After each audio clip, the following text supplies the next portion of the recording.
as a way of reinforcing the bilateral relations with that important West African economy. He was recently in Geneva for the ILO World of Work Summit. Took a long train journey to Kiev in Ukraine as part of the African Peace Mission, which immediately was followed by a trip to St. Petersburg in Russia, still as part of that African Peace Mission. Recently attended the club, was also delivered on. I've mentioned the investment conference, which exceeded its 5-year target of 1.2 trillion rands. The implementation of the work visa review to attract more skills, streamline application processes, and encourage startups. The Department of Home Affairs has begun the implementation of the work visa reforms. The introduction of incentives to encourage businesses and households to install rooftop solar panels. That was also confirmed from the 1st of March. Individuals who install rooftop solar panels will be able to claim a tax rebate. We've spoken about the presidential employment stimulus, the National Youth Service is currently, reforms is underway. The amendments to the Electricity Regulation Bill have been submitted to Parliament as per that announcement to transform the energy sector and establish a competitive electricity market. The President of schools are scheduled for completion in 2023-24.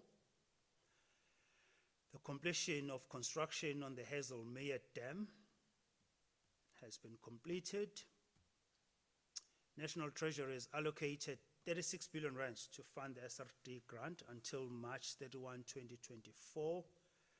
That follows the commitment that the President made to extend the social relief of distress grant to the end of March 2024. The allocation of more funding to the South African Police Service, National Prosecuting Authority, and Special Investigating Unit.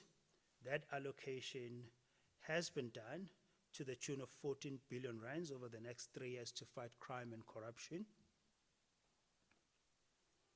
The introduction of the Public Procurement Bill to tackle corruption and improve efficiency, value for money, and transparency. The bill has been finalized by Cabinet for introduction to Parliament.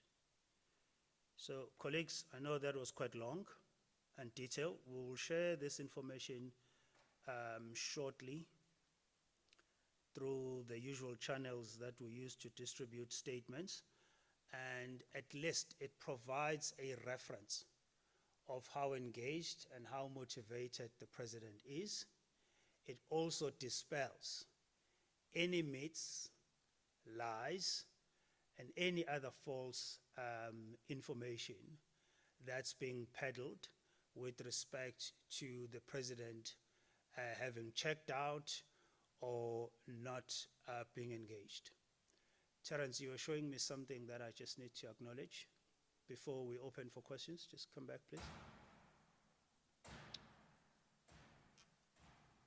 Okay, it seems we're having network challenges and the streaming keeps on hanging. So apologies for that to colleagues that are following the media briefing via a link. We will send through the statements, and the information that I've just shared will also be provided. Okay, Ngamane.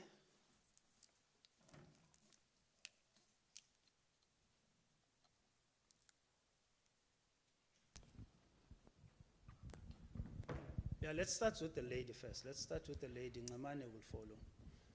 Okay. Khomolemo Mothomogolo, UFM. Earlier this month, the President did an oversight visit at the Rooiwal waste treatment plant and committed to residents of Hammanskraal that government will deal with the water crisis in the area.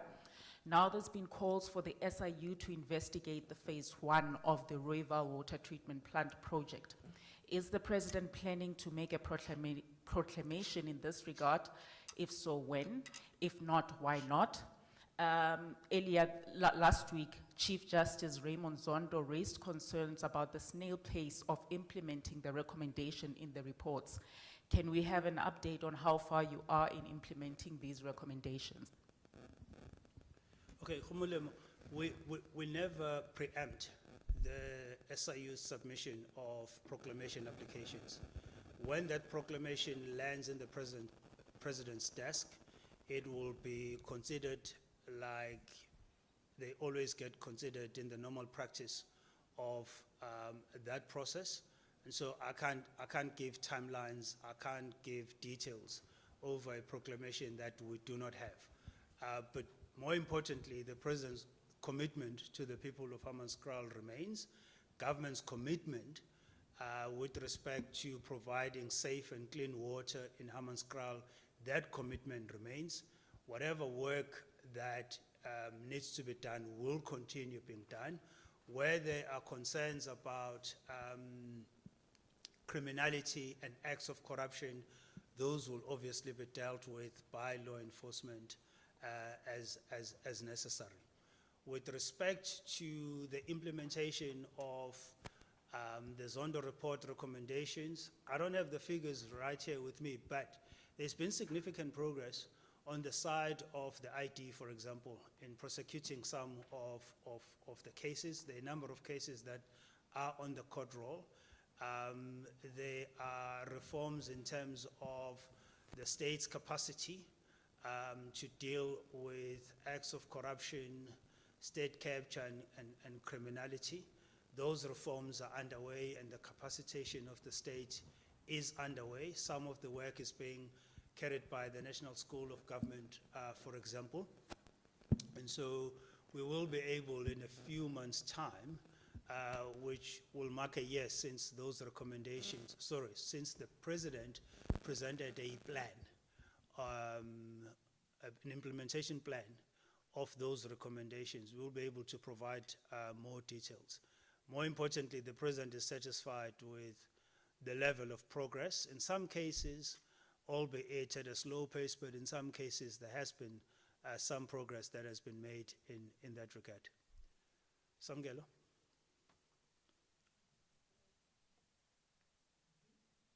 Okay, Mr. Magwenya, just for a question from my colleague Lula Mamaja from Parliament on the presidency's comments on the spat that is seemingly there between the Chief Justice Raymond Zondo and the parliamentary presiding officers over the implementation of the State Capture Commission report. What is the President's view on Chief Justice Raymond Zondo's comments that state capture may happen again due to Parliament's failure to implement the recommendations of the State Capture report? Then secondly, Mr. Magwenya, on the President's upcoming BRICS summit, speaking in Paris, saying that one of the first issues that are going to be on the agenda, promising President Lula of Brazil, is the discussion of a new currency and the continuation of the dollar being used as a global currency. Just the essence of the thinking around the president, because this is not the first time he's spoken about a one common currency being used within the African continent. If I remember correctly, in 2018, when he had just taken over office, he spoke about one currency being used within the African continent. Is this still one of his persistent views and ideals that he'd want to be pursued within the African continent, just like the late President Muammar Gaddafi would have wanted? Then lastly, on the trip to Poland, on the trip to Russia and Ukraine, with us journalists who were stuck in the aircraft in Poland, what truly transpired between the South African government and the Polish government? Why were we held in that aircraft for over 27 hours? What is the true actual reason? We've seen reports of negotiations for the release of Janusz Walusz, who's currently on police or home arrest, and a number of accusations that are there from the Polish government. And lastly, the last aircraft that was chartered by SANDF and PPU, why did that aircraft never arrive? Thank you. Okay, maybe let me just start with your last question, Samgelo, and say to you, there remains engagement through diplomatic channels between the South African government as well as the Polish government, not only to get to the bottom of what were the issues that impacted that flight that you and your colleagues were on, but also to ensure that such an incident never happens again. You know, prior to the president's departure to Kyiv, he held a bilateral meeting with President Duda of Poland. It was a very constructive and warm engagement that obviously touched on the conflict in Ukraine, as well as President Duda's support of the African Peace Mission, but also the meeting touched on the strengthening of bilateral ties between Poland and South Africa. So we do not see those events or that particular event, unfortunate as it was, as a defining moment in the bilateral relations between South Africa and Poland.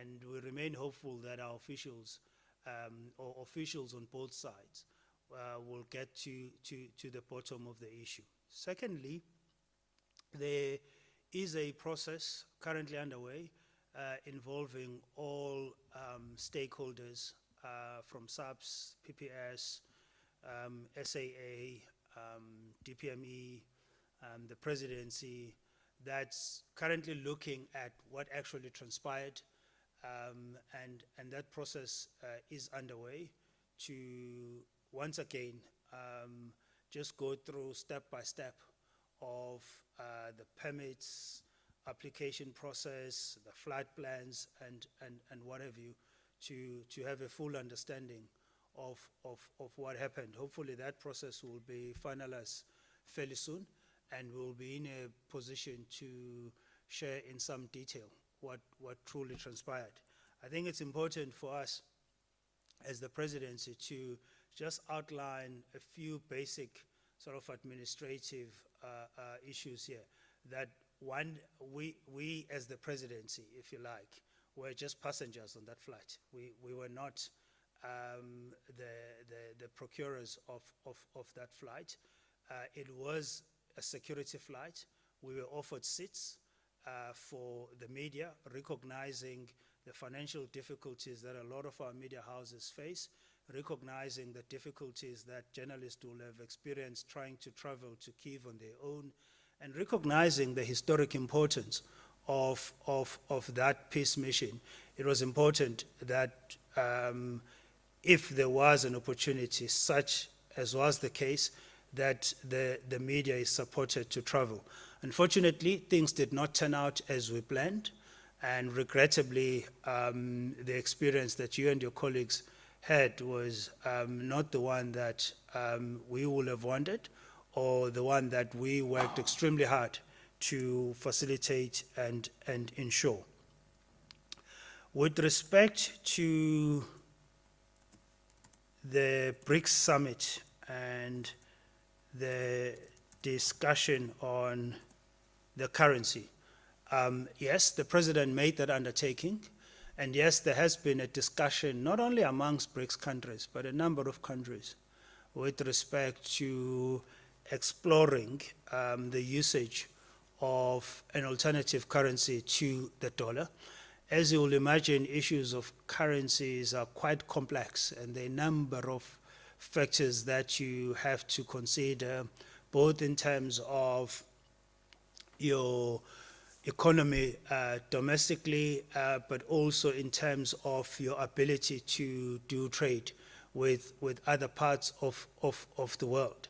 And really the thinking behind it is not so much a stand against the dollar, but it's a view that seeks to ease some of the burdens that your developing economy countries experience with the dollar and the kind of fluctuation that follows before we can reach a period where we have a final decision, not only as a club of countries and BRICS, but also considering our own factors here at home.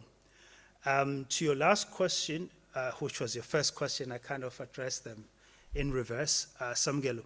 You know, Samgelo, our constitution provides for the three independent arms of state, namely the executive, the judiciary, and parliament, to work in furtherance of their constitutional mandate, and more importantly, to do so in a cooperative manner. That is also the expectation of the citizens of this country that are serviced by these three independent arms of state. It therefore becomes critical that issues of concern are addressed in a constructive manner that ensures cooperation and also maintains the confidence of citizens. There is also a constitutionally enshrined principle of the separation of powers, which must be adhered by all three independent arms of state. So we certainly hope that in the spirit of cooperation, or rather that the spirit of cooperation will continue to guide the manner in which these three arms of state engage with each other, more especially when there are issues of concern that require constructive engagement and resolution. And I've just been informed that there is a meeting scheduled between the Chief Justice and the Speaker of Parliament for Thursday, so that's quite encouraging. And that talks to the kind of cooperation that is envisaged by the Constitution with respect to how these independent arms of state interact with one another.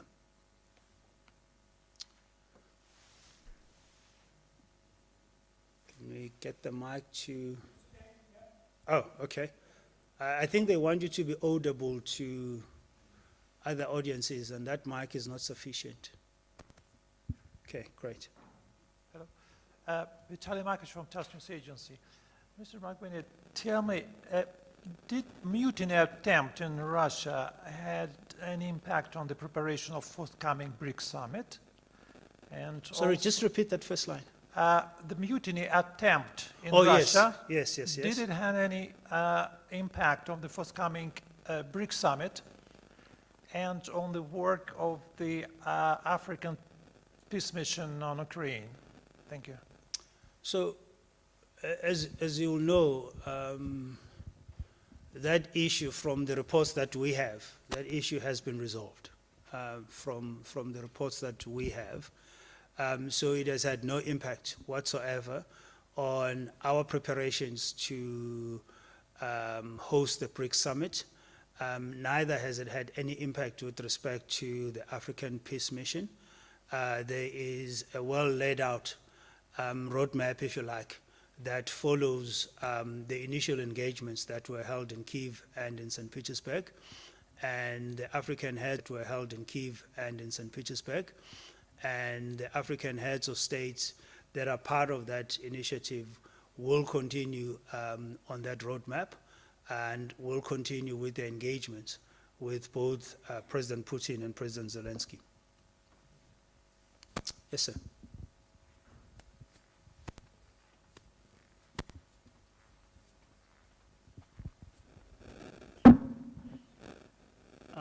Potlakudi from Bloomberg News.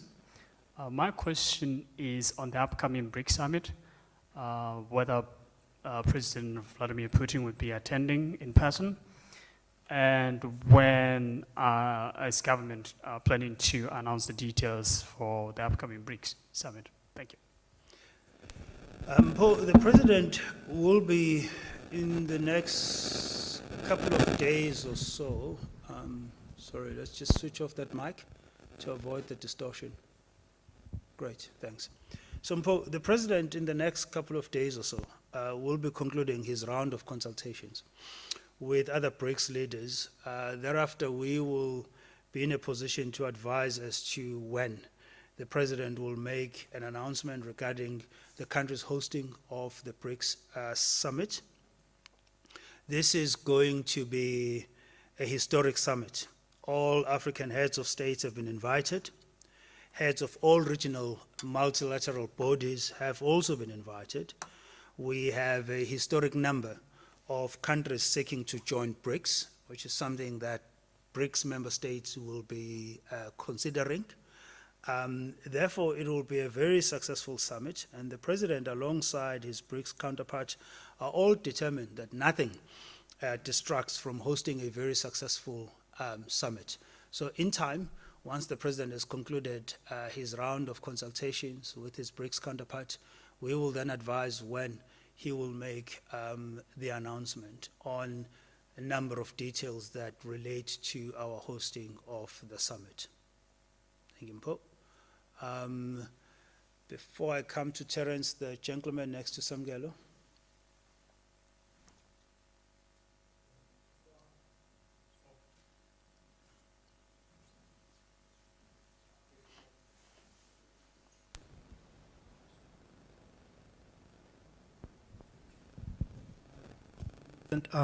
Raymond from Network 24. Just an add-on to the question from Bloomberg. What are some of the options that the President is exploring regarding Mr. Putin attending the BRICS summit in South Africa? And then there's been allegations that business people who benefited from state contracts and some who have been implicated in state capture has been funded the Deputy President's luxury lifestyle. The Deputy President has been silent since the allegations surfaced. Did the Deputy President and the President talked about the allegations? And what is the Presidency's comment regarding the allegations?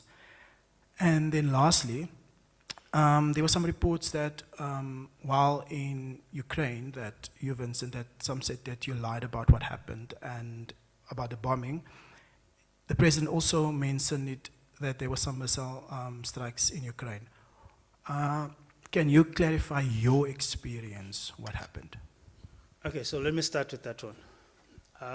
I never who choose to refer me to a liar, that's the prerogative.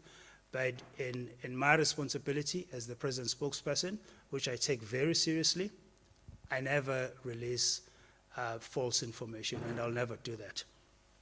On your first question, what are the options? We are now beyond options.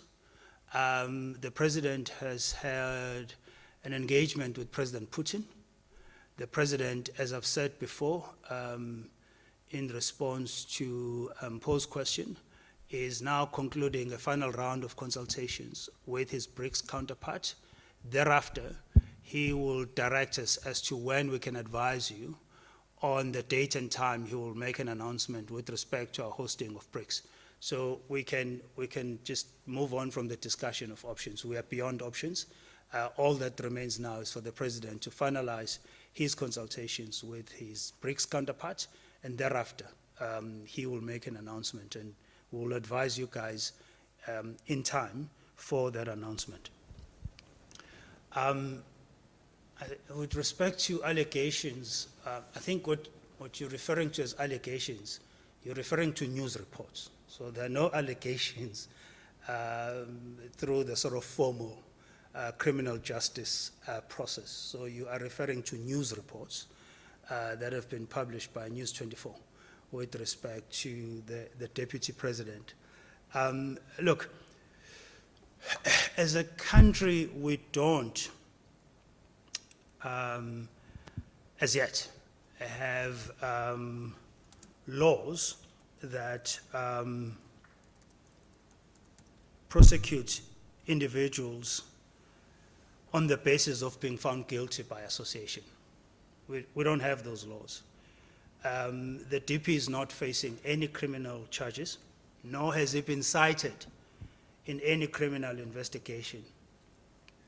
With respect to the DP's association, that is a personal matter that the DP may decide to reflect on. So there's been no discussion between the DP and the President on the News 24 articles, and I think it's important that we are cautious with the terminology that we use. I think I've covered all your three questions.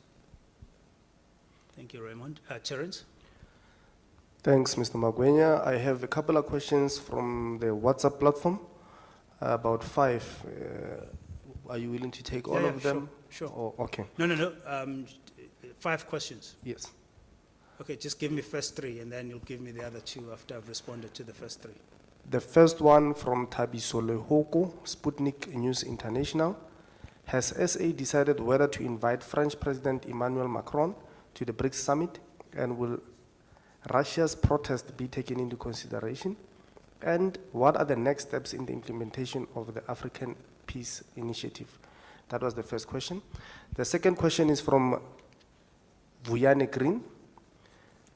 The JSC sent recommendations to the President for the suspension of 2 judges pending the outcome of their Judicial Conduct Tribunal hearing. Why has the President not done so? Question 3. Question from Carol Pathan of News 24. Russian President Vladimir Putin said yesterday that the Wagner Group was fully funded by the Russian state. Given that the Wagner Group has played a major role in international conflicts on the African continent, where many atrocities have been committed, is this of concern to President? And will he make a statement on the issue? That was the last question, the third question. Okay, so let's start with Tabiso's question. We saw media reports citing President Macron's desire to attend the BRICS summit. As you know, the BRICS summit is a summit of BRICS members. And South Africa as a host, being an African country, has decided to Africanize elements of the summit, hence the invitation to all African heads of state, which will form part of the BRICS outreach program. As you know, BRICS members hail from different continents around the world, and it has been viewed or seen as prudent to invite heads of various multilateral regional bodies to the summit. So it's a summit of BRICS members, and South Africa as chair, being an African country, has extended the invitation to its neighbors and other countries on the continent, and recognizing the diversity of continents of origin of members, other regional bodies have been invited. South Africa never requests an invite to the G7 meeting. We get invited by the host country. That's the established protocol. So we will not be familiar with the case where a non-member of a club of countries suddenly request an invite in that regard. So that's something that we will not be familiar with, and it will be quite tricky to respond to. But we've noted those media reports. And the protest by Russia that Thabiso is referring to, I'm not aware of, so I can't comment on that. The second question you asked, Terence, concerns the... Okay. Okay. So the next steps, so from a principal point of view, in terms of guiding the African peace mission, or in terms of rather getting the warring parties on that path or road to peace, the African leaders or heads of states that are involved in the initiative have emphasized the importance of arriving quite quickly at what they refer to as confidence-building measures. Some of those measures include an immediate de-escalation of the conflict.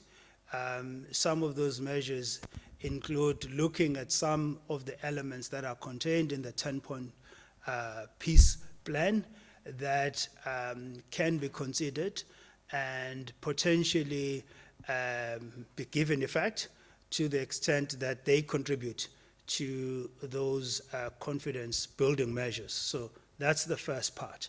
The second part, we have more engagements that are obviously lined up with both parties. The number of African countries will be participating at the Africa-Russia Summit in St. Petersburg at the end of July.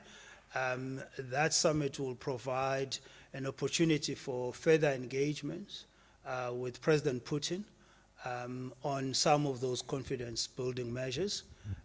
We also have some engagements that have been agreed in principle with President Zelensky with respect to his engagement with the African Union or with African heads of states via an African Union facilitated platform or engagement. The presidents or the African heads of states have also agreed and supported the idea of an Africa-Ukraine summit, which will be designed to not only push ahead with the peace mission, but also to strengthen relations between the continent as well as Ukraine. We also have a number of engagements that are taking place at advisor level with the two parties. And so those processes will proceed, but more importantly, the focus is now getting the parties closer to the confidence-building measures, which will then firmly set them on that path to peace. With respect to Carol's question around the Wagner Group, we've seen and noted similar reports about the Wagner Group's involvement on the continent. We are yet to receive official reports from some of our counterparts on the continent. It's therefore a bit difficult to provide detailed commentary on those activities. There is still a major focus, not only on the side of President Ramaphosa, but on the continent as a whole, to commit to silencing the guns on our continent and reduce and ultimately end the scourge of conflict that has inflicted our continent for many years. Carol will know that South Africa is involved in a number of peace missions in Mozambique, in the DRC. We've been involved in the talks with the Tigray forces and the Ethiopian government, and we will remain active in finding a peaceful resolution to the many conflicts that affect the continent. So that remains our commitment. Do you want to give me the last two?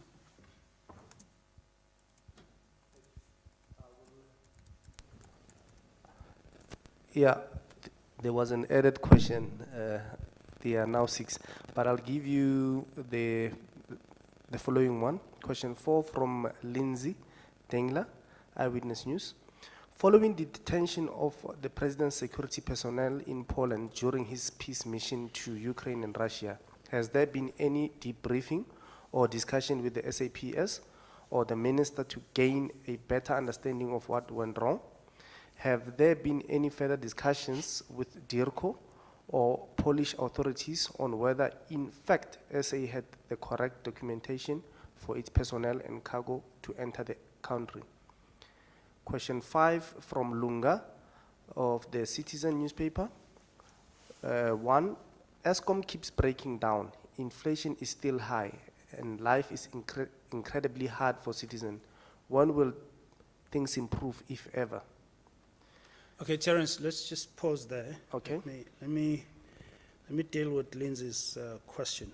So, Lindsay and colleagues, we really have to be cautious with the words and terminology that we use to describe situations. My understanding of the definition of the word detain may be different from yours. my understanding of that incident is that the passengers on the plane, on the flight, were not allowed to disembark in Warsaw. And they were kept on that aircraft for a significant chunk of hours. I'm not certain that I will use the word detained. Be that as it may, what we understand from SAPS with respect to the Presidential Protection Services is that all the necessary permits were completed, all the necessary permits were provided by the Polish authorities. A lot of the security equipment was not destined for Poland, it was destined for Kyiv, as well as St. Petersburg to a limited extent. That is as far as I can go to comment on the matter without venturing into the security space I'm not qualified to venture into. But the guarantee that we have from our colleagues at SAPS is that all the necessary documentation was completed and all the necessary permits were secured for the security equipment that was on board that flight. And as I said earlier on in response to Samgelo, there is a process currently underway just reviewing all the steps that were taken prior to that flight and during what transpired in Warsaw after the flight landed. And once that process has been concluded, more details can be provided by the relevant entities that were party to that exercise. And the last question is from who, Terence?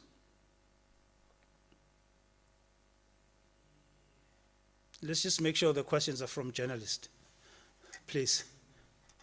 It was a question from Lunga of the Citizen Okay. on ESCOM. Yes. He says ESCOM keeps breaking down, inflation is still high and life is incredibly hard for citizens. When will things improve, if ever? And Vuyani Green says you may not have answered his question. Oh, yes. Yep. Yes, the JSC, let me start with Vuyani. So, unfortunately, we see announcements coming out of the JSC about its recommendations before receiving any formal communication. On this particular instance, it took more than a month, if I'm not mistaken, for us to receive formal communication, which is obviously currently being considered. And there's a process, but it doesn't mean that once the JSC makes a public announcement, the president has all the documentation that he requires to consider that recommendation and to act on that recommendation. We've noticed a gap in the period the JSC makes its public announcements. We've noticed a gap between the period the JSC makes its public announcements and the time in which all the necessary documentation lands at the president's desk for consideration. So it will not be true that the president has delayed. When that announcement was made, that did not immediately translate to that documentation being provided. It was just a public announcement. There was quite a time lag between that announcement and the time the president received all the necessary information, which includes a minute from the Department of Justice. So it may not be visible to you, Vuyani, and others, but there are processes involved making public announcements before the necessary documentation is provided. Is there another question? Yes, Okay. From- Flopsile, what's the question? from Tando Masego. Is the president engaging with his counterpart within BRICS on how SA should with the possibility of President Putin arrival in SA in August, considering the warrant of arrest hanging over the Russian leaders ahead? If so, please explain. Okay, okay, so I'm going to give the same answer to this question, notwithstanding the fact that it's being asked in different ways. Colleagues, the President has met with President Putin, and they've had a discussion on the upcoming BRICS summit. The President is now engaging, or in the process of engaging, his BRICS counterparts. As you know, that this summit belongs to all the members of BRICS. It does not belong to South Africa only. South Africa just has the responsibility to host and chair the summit. Once the President has concluded his round of consultations with his BRICS counterpart, he will then direct us as to when we can announce to you the date and time of his announcement with respect to our hosting of the BRICS summit and all other relevant and related details of that hosting, which will include, to some level, who will be attending and who will not be attending. Thank you. Okay. I think people want to knock off now, Terence. I think we're looking good. We're done. I see Samgelo is happy. Raymond is happy. Yeah, and I'm being given thumbs up. We're all happy, so we'll see each other fairly soon. There was, sorry, Mr. Magwenya. There was a second leg to the question from Tando, but I think you answered it somewhat with previous questions. She's saying, will SA summon the Polish ambassador to the country to explain how members of the presidential protection team remain stuck in the plane due to aviation regulations? And there was something missing at the end there. Okay, so let's just deal that one quickly. There have been engagements already between senior officials at the Department of International Relations and Cooperation and the Polish ambassador to South Africa. As I said earlier on, there are ongoing engagements at various levels of officials between ourselves and our Polish counterparts. But as I emphasized, we do not view that unfortunate incident as in any way defining or as a determinant of the nature of our relations with Poland. And Lunga, who says he's from the Citizen, his question on ESCOM. Oh, question on break- ESCOM, yes. My apologies, sorry, Lunga. So, Lunga says ESCOM keeps on breaking. We have consistently acknowledged that we have challenges with respect to some of the units at ESCOM that are behind some of the unplanned breakages, which then triggers an extensive loss of megawatts in the grid. However, through the National Energy Crisis Committee and in the execution of the National, or rather of the Energy Action Plan, there's been an improvement with respect to maintenance. Hence, the statement I made earlier on with respect to the increase of our energy availability factor, which is now sitting at over 60%. Now, that talks to the increasing reliability of those units, but it also talks to some success, albeit in small steps, in ensuring the reliability of supply, but improving the EAF remains a focus, as well as executing on other elements of the Energy Action Plan.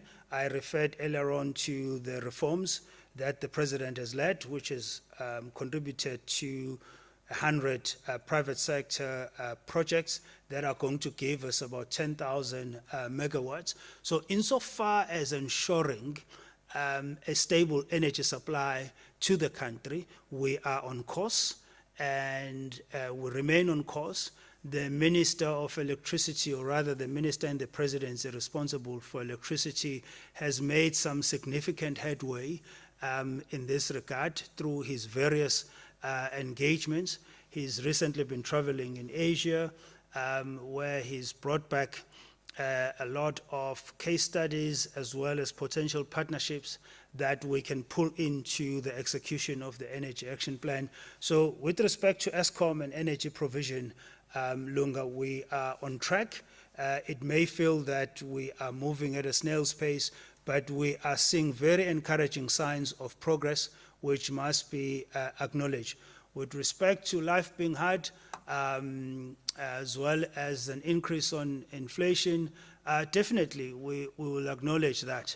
And that comes from the kind of difficulties that our economy has been experiencing, not just our economy, but economies around the world. One of those contributors, for example, Lunga, if you look at food prices, is this conflict in Ukraine, which is also another motivator over and above ensuring that we stop the conflict and we end the loss of lives. The conflict has a direct impact on the African continent and on us here in South Africa with respect to rising food prices as a result of the scarce availability of grain as well as fertilizer. So we are dealing with an ever-emerging threat of food insecurity on the continent, and that has contributed to some of the hardships that you cite, including inflation. And it is important to therefore appreciate why this African Peace Mission is so important to President Ramaphosa, as well as to his colleagues from the rest of the continent. With respect to just generally, I mean, government is seized with all of these hardships and is seized with looking at ways on how we can alleviate these hardships, particularly to the most vulnerable citizens of our country. Discussions are underway to look at the long-term nature of the various social support measures and instruments. The SRD grant, as I mentioned earlier on, has been extended, and in time there will be announcements that will talk to further interventions that are aimed at providing that cushion to people. I just want to, just mention one thing, which I think you guys might find interesting about the Russia-Ukraine peace process. One, peace processes take time, and there's been an unfair sort of critique of this mission as having not yielded any result, which was quite bizarre considering that this was the first engagement since the concept was brought to life. So peace processes take time. Those of you that read history will know that our very own settlement took some time. At some point, there was even a break as a result of violent incidents that had taken place. And at some point, there were genuine fears that we may not reach the negotiated settlement that ushered our democracy as we know it today. The president cites the Korean War.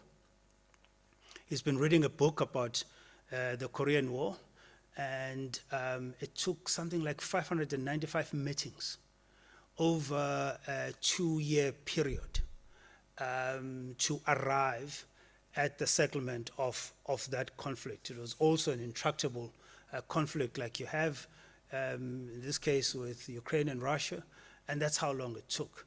And so that's important to appreciate. Secondly, it's a historical mission with respect to our continent united behind the resolution of a conflict outside of its shores, with 7 heads of state and government traveling together to meet both sides that are involved in the conflict within a period of 2 days.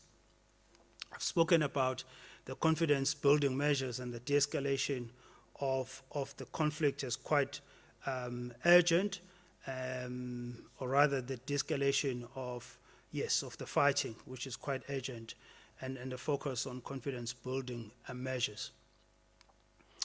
There's an observer from Europe, he's a former European parliamentarian, who said to the president, and I quote, "No assembly of European heads of state will have been able to do what the African heads of state managed to do. The African Leaders' Peace Mission is a clear demonstration of the changing role Africa is playing